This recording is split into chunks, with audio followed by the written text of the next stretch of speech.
สบายดีสบายดีพ่อแม่พี่น้องสาวลาวเฮาแล้วก็พี่น้องสาวฝั่งไทยเช่นเก่าเช่นเดิมจ้ามื้อนี้เฮาก็มาอยู่กับสองสลามเนาะพี่น้องช่วงนี้ก็ฮอดฤดูกาลลงไร่ลงนาเลยเด้อจ้าเนาะพี่น้องกะสละกะพอดีว่าฮอด3อาทิตย์เนาะพี่น้อง3อาทิตย์เต็มๆเลย3 อาทิตย์เต็มๆจนได้เดือนหนึ่งนี่แหละประมาณเดือนหนึ่งนี่แหละเพราะว่าสละช่วงนั้นก็ค่าเวียกค่างานเนาะเพราะว่าน้องสาวอยู่กรรมเด็กก็เลยบ่ได้ลงนาเนาะพี่น้องพอดี แล้วเวียกแล้วงานเลยกะเพิ่นปิดกอกปิดกรรมแล้วก็เลยมาลงหน้าเนาะพี่น้องนี่เฮามาลกกาพี่น้องมื้อนี้ก็ได้ทั้งลกทั้งดำเลยนี่แหละมื้อเดียวกันแหละลกกับมาตวยแบบนี้เนาะแต่ว่าตอนลกกะสลากาบ่ได้ถ่ายคลิปไว้เนาะพี่น้องเนาะมีแต่ว่าตอนมัดตอนดำจักเล็กจักน้อยนี่แหละเพราะว่าช่วงนี้ฝนตกตลอดเลยพี่น้องก็เลยบ่ค่อนข้างว่าได้ถ่ายคลิปเนาะบางทีก็ฝนมาบางทีก็ฝนยังหันนะก็เลยบ่กล้าถ่ายเนาะ อีกอย่างก็บางทีก็มีฟ้าเหลื่อมนะตอนนั้นสลาเคยประสบการณ์เนาะพี่น้องสลาถ่ายคลิปตอนนั้นอยู่ให้เนาะตอนสลาไปปลูกมันพอดีตอนนั้นสลาถ่ายคลิปตอนฟ้าเหลื่อมพี่น้องเกือบฟ้าพอดีปิดทัน ดังนั้นมาสลาก็เลยย่านเนาะมันได้มีฟ้าห้องฟ้าเหลื่อมด้วยฝนตกสลาบ่ได้ถ่ายคลิปเลยนะพี่น้องส่วนนี้ก็หายเหิงกันโดนเติบแหละจากการลงคลิปเพจคลิปของสลาพี่น้องเพราะว่าช่วงก่อนสลาก็บ่ได้ไปทางใดเนาะแล้วก็สลาเองก็บ่ค่อยสบายพี่น้องเสียงคอก็บ่ค่อยดีปานใดนี่แหละแต่ว่าฮอดมื้อฮอดยามมันแล้วก็เลยมาเฮ็ดไร่เฮ็ดนานี่แหละพี่น้องมาลงนาเนาะปีนี้ก็สิหลายคนแน่เพราะปีนี้สลาเฮ็ดกับพวกหญ้าเนาะกับพวกแม่ดองเฮานี่นะเฮามาเฮ็ดนาเนาะแล้วก็เพิ่นแล้วก็มีเฮ็ดของนาพวกเพิ่นบ่ได้เฮ็ดนาของสลาเองเนาะกำลังลงดำมื้อนี้แล้วพี่น้องมื้อแรกนี่แหละจ้านี่กำลังสิมาไถมาหยังนี่แหละแต่ว่าคันเทนานี่พี่น้องมันขาดขนาดเลยกำลังปานใหม่เด้กำลังเฮ็ดใหม่ปีนี้เนาะนาเฮ็ดใหม่นี่แหละจักสิเป็นจังได๋พี่น้องจักเขาสิงามจักเขาสิบ่งามเฮาก็ยังบ่ทันหูเลยนะตัวนี้เพราะว่า เป็นนาเฮ็ดใหม่ปานคันแท้ใหม่ๆสดๆร้อนๆเลยแต่ว่ามืออันนั้นตอนเช้าเนาะประมาณบ่แม่นตอนเช้าประมาณตอนเที่ยงป้าฝนตกแรงขนาดพี่น้องฝนตกคำพอดีคันแท้น่ะมันขาดเบิดเลยได้ปานใหม่เฮ็ดใหม่อีกพี่น้องเฮ็ดใหม่เรื่อยๆทางดำทางปานคันแท้สับสนวุ่นวายขนาดเลยน้ามันมาเพราะว่าเขาเฮ็ดสวนอ้อยนะเขารุดเบิดนะอันนั้นเบื้องพุ่นหันเขาเฮ็ดสวนอ้อยเขาปลูกอ้อยเนาะพอดีมาเป็นนี้เขาก็บ่ได้ปลูกอ้อยบัดนี้เนาะมันก็เลยแบบมันบ่มีต้นไม้ต้นหยังหันนะบัดน้ามันสวดมาก็มาแต่ทางผีเบิดพี่น้องมันไล่มาผีเพราะว่าบ่อนเขาปลูกอ้อยอันเขาดุดมันเขาเฮ็ดโน่นเบิดหันนะบัดมาเพียงอยู่นี่เนาะน้ำมันมาอยู่นี่เต็มอาญะเลยพี่น้องเนาะนี่บัดนี้เฮาก็มาเว้าเรื่องคันแท้หน้าเฮาก็ขาดเบิดแหละเฮ็ดใหม่ยังใหม่เนาะพี่น้องนี่จะเป็นนาใหม่เด้อพี่น้องเด้อมาเบิ่งนํกันว่าปีนี้ข้าวสลากมันสิงามหรือว่าสิเป็นจังใดเฮาก็บ่เบิ่งนํกันเลยเนาะแต่ว่าเราถ้าเฮาเกี่ยวข้าวแล้วเฮาดำแล้วพี่น้องก่อนอื่นบ่เฮาก็สิมาดำให้ดำนาป้านาอยู่นี่มันมีปีกพี่น้องบ่ว่าอันนั้นดำนานี่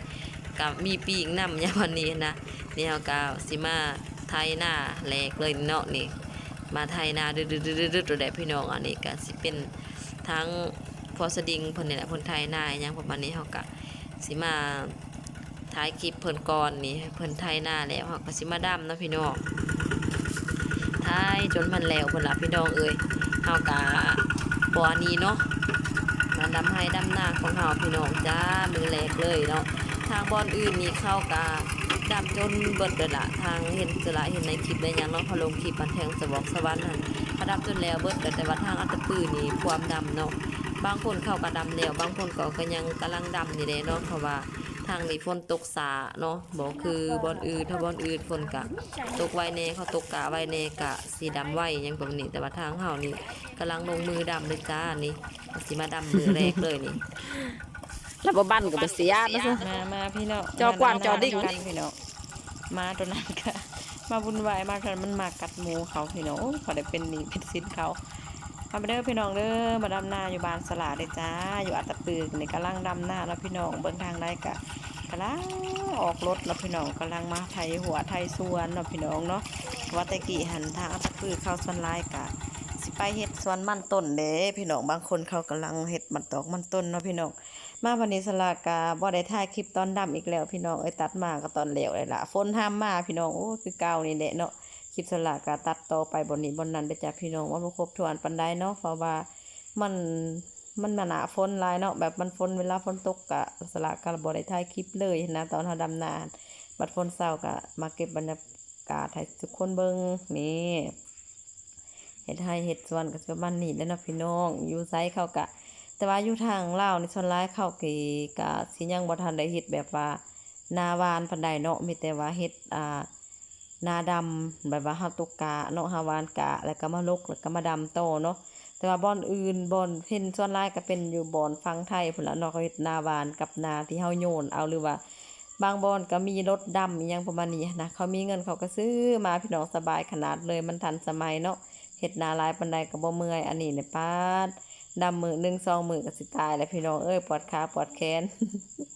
ปวดเบิดปวดกันคอกันข้านคอแขนก็ปวดเบิดเลยนี่เอวยังก็ปวดเบิ่งแหน่ฝ่าฝนก็หลายเนาะพี่น้องเอ้ยช่วงนี้ก็ค่ำๆเขาว่าฤดูหน้าฤดูฝนนี่แหล้วเนาะพี่น้องขนาดฤดูฝนนี่สิเบิ่งนาสละบ่มีน้ำบ่แม่นหยังพี่น้องคันแท้มันรั่วคันแท้มันหัวแบบว่าบ่แม่นคันแท้มันแบบมันขาดเพราะว่ามื้อ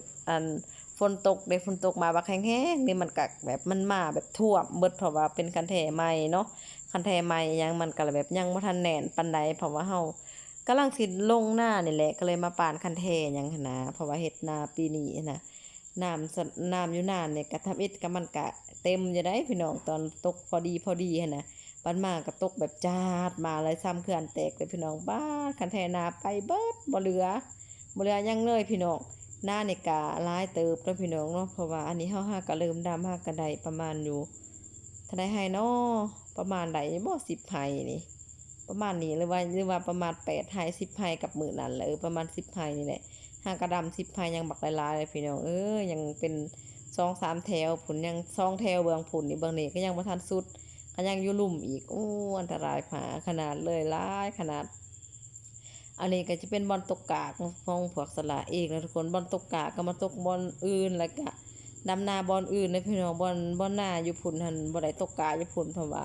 หัวบ่ทันแล้วเนาะก็เลยบ่ได้ตกกาอยู่หน้าที่ว่าเฮ็ดก็เลยมาตกกาอยู่ที่นางพวกแม่ใหญ่นี่พี่น้องเป็นนิตะกากะสิงามแน่เนาะพี่น้องเนาะบ่คือปีกาย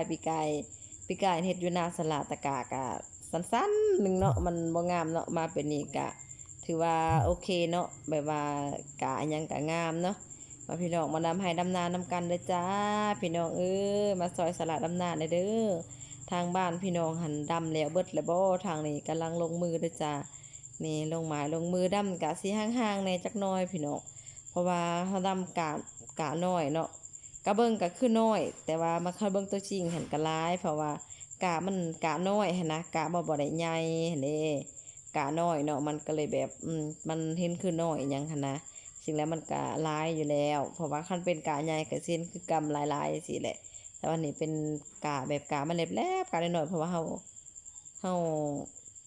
หวานทีบ่ประมาณนี้เหมาะเพราะว่าเขาว่าคันเฮาหวานทีหลายกะมันสิน้อยหั้นนะเขาว่ากุเขามันสิน้อยถ้าเฮาหวานห่างๆก็สิใหญ่แต่ว่าตอนเฮาลกมันสิขาดเนาะแต่ว่าโอ้ลกกะนี่ก็สบายเด้พี่น้องขนาดบ่มีน้ำก็ลกแบบ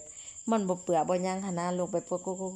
วดๆๆๆแล้วก็เฮาก็เตะบาดหนึงแล้วก็ใส่กระสอบมาเลยบางอันก็มัดบางอันก็ใส่กระสอบอิหยังประมาณนี้นะพี่น้องเฮาก็แล้วแต่เฮาสะดวกเนาะเพราะว่าเฮาสิขนมาเสร็จสต็อกอีกเฮาขนมาแต่ให้แต่นาของแม่ใหญ่มาฮอดหน้านี่ก็ใกล้เติบเนาะไกลกันหลายเติบเพราะว่าเฮาต้องได้ขนเสร็จสต็อกแล้วก็เส้นทางมาก็โอ้ยต้องข้ามหัวข้ามอันนี้พี่น้องโอ้ยข้ามน้ำข้ามไหนน้ำอันนั้นก็ตอนเฮามาก็น้อยๆพี่น้องบัดตอนเฮาเมื่อนี่ป้าน้ำบักใหญ่เลยพี่น้องฝนตกมาก็ใหญ่แท้ใหญ่ว่าเด้น้ำก็ได้พี่น้องดำให้ดำหน้าก็มีกัน4-5คนนะเนาะ6คนเนาะ6คนนี่แหละดำนามื้อนี้ก็ได้ก็กำลังลงใหม่ๆก็กำลังแบบปวดต้นปวดโตเนาะ ยังบ่ทันสิ้นเด้คันประมาณ 3-4 มื้อนี่ถือว่าโอเคเด้เนาะแบบว่าขาแขนก็มันสิลึงแน่แหละตอนนี้ท่านก็บ่ลึงเห็นว่าพี่น้องเฮาก็ได้แปลงคันแถวคันแท้เพราะมันขาดผู้2คนก็ไปแปลงคันแท้3คนก็ดำอีกผู้หนึงก็ขาดไทยเนาะพี่น้องปัดมาตอนนี้สละเมื่อบ้านบัดนี้เกือบเมื่อบ่ได้โอ้ยน้ำตัดทางพี่น้องจักมาแต่ไสน้ำอันนี้ก็งงถีบกันเลยเพราะว่าฝนตกซื่อๆจังมันตกแบบตกแต่ว่าน้ำอันนี้ถ้าตอนมามันบ่มีหอดน้ำนะ มันบ่มีหอดน้ำหอดในเลยตอนมาหันขี่รถมาสบายกันยังมาตอนมาโอ้โหตัดภาพตอนนี้จ้ะสรุปคือน้ำใหญ่มาก จนต้องได้แบกรถอีกได้พี่น้องเพราะว่ามันเบิ่งนี่แม่อันนี้เพิ่นก็ลองข้ามเบิ่งพุ่นจนสิจำกกขาเพิ่นละเฮาก็เลยต้องได้แบกรถมาอีกเนาะพี่น้องโอเคก็เลยจ้าพี่น้องสำหรับคลิปมื้อนี้ก็สิขอจบคลิปสำนี้เด้อไปพบกันใหม่คลิปหน้าเลยเนาะ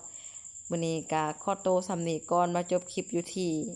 นี่แหละเพราะว่าช่วงนี้สลากะดำไห้ดำนาเนาะพี่น้องเนาะได้พบกันใหม่กับบรรยากาศใหม่ๆอยู่หน้าสลาคือเก่าพี่น้องขอโตวสำนี้เด้อบ๊ายบาย